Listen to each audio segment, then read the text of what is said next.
The galactic arena fell silent as Ashley stepped onto the combat platform, her hands empty, her expression calm.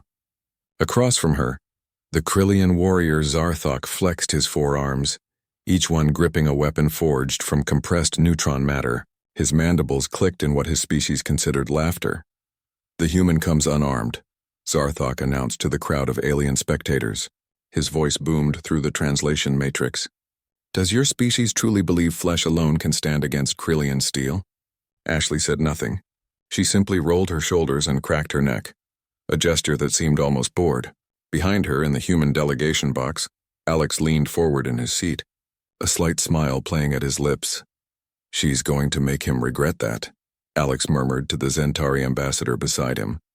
The ambassador's crystalline features reflected confusion, but she carries no weapons.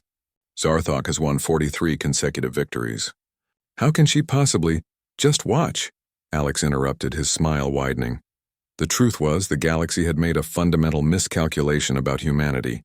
When humans had first joined the Galactic Coalition 3 years ago, they had been welcomed as a novelty, a species that had achieved faster-than-light travel despite lacking natural armor, venom, telepathy, or any of the advantages that made other species formidable. They seemed soft, weak, unremarkable. The other species didn't understand that humanity's greatest weapon wasn't technology or natural gifts. It was adaptation. It was the relentless drive to overcome limitations through sheer ingenuity and will. Zarthok charged across the platform, his weapons gleaming under the arena lights. Ashley didn't retreat. Instead, she shifted her weight, angled her body, and when the first blade came down, she wasn't there. She had moved with a speed that defied Zarthok's expectations, slipping inside his guard. Her empty hand struck his thorax, a precise, devastating blow that carried the weight of her entire body. The sound echoed through the arena like a gunshot. Zarthok staggered, confused. How had such a small creature generated such force? "Humans don't have natural weapons," Ashley said, her voice steady as she circled him. "So we made ourselves into weapons." She had trained for 15 years in 8 different martial arts: Muay Thai, Brazilian Jiu-Jitsu, boxing, Krav Maga, and disciplines from dozens of human cultures. Humans had spent thousands of years perfecting the art of unarmed combat, turning their bodies into precision instruments of controlled violence. Zarthok recovered and swung again, this time with all 4 arms in a coordinated assault. Ashley ducked, weaved, redirected. She caught one of his wrists, used his momentum against him, and swept his legs. The massive Krillian warrior crashed to the platform with a thunderous impact. The crowd gasped. No one had ever put Zarthok on the ground. "You see," Alex explained to the stunned ambassador, "humans evolved as pursuit predators. We're built for endurance, for adaptability. We can't outrun a cheetah in a sprint, but we can track it until it collapses from exhaustion. We can't outbite a lion, but we learn to throw spears, to coordinate, to think 3 steps ahead." On the platform, Ashley demonstrated exactly that. She read Zarthok's movements, anticipated his attacks, exploited the gaps in his defense. Every strike she landed was calculated, targeting nerve clusters, joints, weak points in his exoskeleton that he didn't even know he had. Zarthok roared in frustration and pain. He dropped 3 of his weapons and lunged with all his mass, trying to grapple the human. It was a mistake. Ashley slipped to the side, grabbed his arm, and applied a joint lock that hyper-extended his elbow.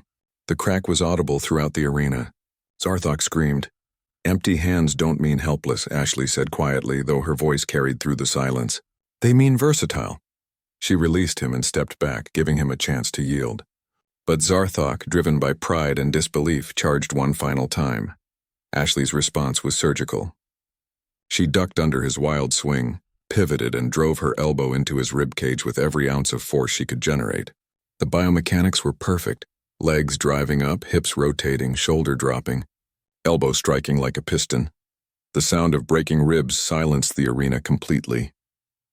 Zarthok collapsed. Gasping, 3 of his primary ribs fractured, his lung pierced by bone fragments. Ashley stood over him, breathing hard but still standing, still ready. "Yield," she said simply. Zarthok's hand tapped the platform twice. The fight was over, the arena erupted. Half the crowd was cheering, half was in shocked disbelief. The medical team rushed onto the platform to attend to Zarthok. Alex rose from his seat and made his way down to the platform level. When Ashley emerged from the fighter's entrance, he handed her a water bottle and a towel. "Nice work," he said.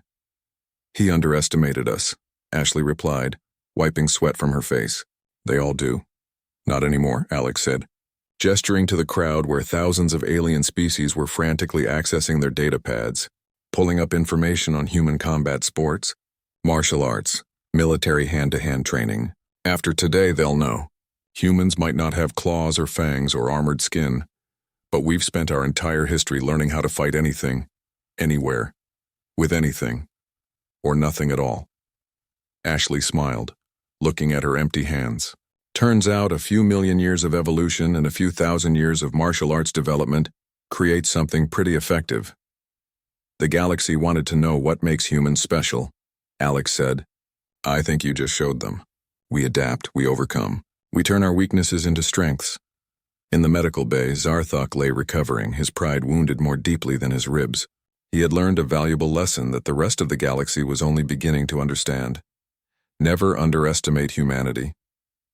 Never mock the empty hands of a species that had clawed its way to the stars through determination, ingenuity, and the refusal to accept limitations. Because those empty hands, trained and tested through countless generations, could break more than ribs. They could break the galaxy's assumptions about what made a species truly dangerous.